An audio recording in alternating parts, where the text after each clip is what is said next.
Welcome back to the class. Jadi pada video kali ini kita akan melanjutkan dari video yang sebelumnya, dimana kita akan masih berada di fase kedua dan tiga. Where are we now and where do we want to be? Part 3. Ini juga sama seperti video sebelumnya, dimana what are the driver kita sudah jelaskan. Lalu where are we now and where do we want to be itu ada di step dimana kita sedang membuat video ini. Kemudian baru setelah itu what needs to be done and how do we get there di step terakhir. Studi kasusnya masih sama, yakni penggunaan aplikasi sistem surat elektronik. Secara garis besar ada 3 fase, dimana ini ada challenge, ada root cause, dan kemudian yang terakhir adalah success factor. Dan ini adalah challenge terakhir di dalam fase 2 dan 3 ini. Intinya organisasi itu masih bersifat skeptis dan trust issue terhadap pemanfaatan teknologi informasi di organisasi. Gitu loh.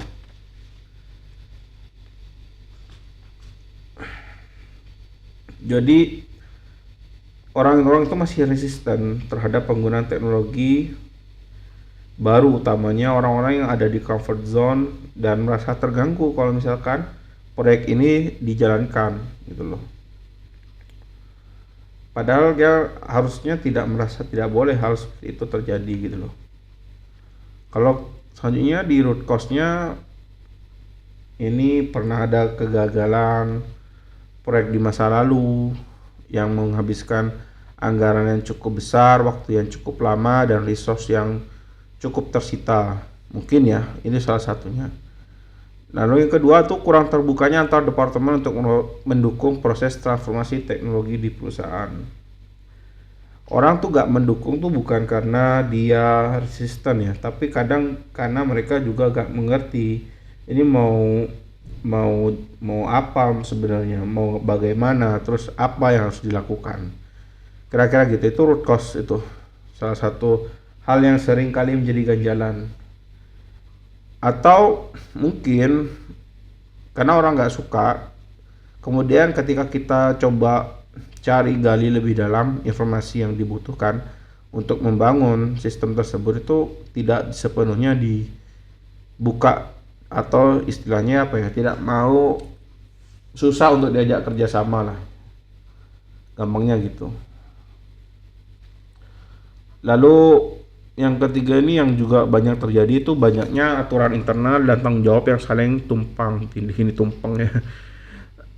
Jadi banyak sekali aturan yang itu harusnya domain di departemen A, tapi juga menjadi subset atau tanggung jawab di departemen B. Nah itu ketika itu diaplikasikan, maka bagaimana pengaturan hak akses, siapa yang melakukan, dan lain sebagainya. Karena memang chain command daripada persuratan ini ya harus memberikan kemudahan dan fleksibilitas yang tidak ada di dalam surat menyurat manual. Kira-kira gitu. Res pekerjaan dan ekspektasi tidak jelas kemana arahnya. Ini juga salah satu root cause-nya ya. Jadi res pekerjaan itu mau sampai mana? Pengimplementasian aplikasi ini mungkin tidak bisa langsung serta-merta melibatkan semua pihak atau elemen yang ada di dalam perusahaan atau organisasi tersebut. Namun lebih terbatas pada mungkin di fase awal itu hanya di departemen tertentu, terutama nanti yang melakukan arrangement terhadap penilaian dan tugas itu adalah divisi TI bersama sekretaris perusahaan dan satuan pengawas internal. Sehingga itu benar-benar menjadi menjadi tolak ukur gitu. Jadi mau ngapain, seberapa besar skop pekerjaannya, dan berapa lama.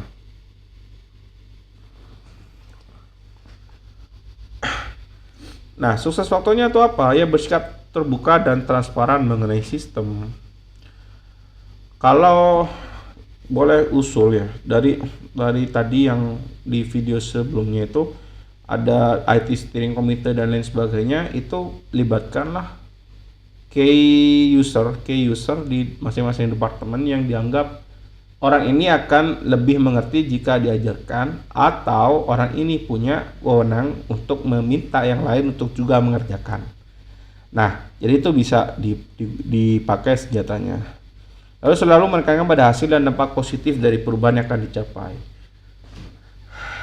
Dari pengalaman pribadi, itu biasanya kita ketika pertama kali mau transformasi dari aplikasi legacy ke ERP waktu itu selalu diberikan gambaran-gambaran atau sekedar hanya motivasi untuk bisa menyukseskan proses transisi atau transformasi digital yang ada di lingkungan perusahaan gitu. Itu jadi salah satu cara atau kunci keberhasilan dari suatu sistem implementasi sistem teknologi.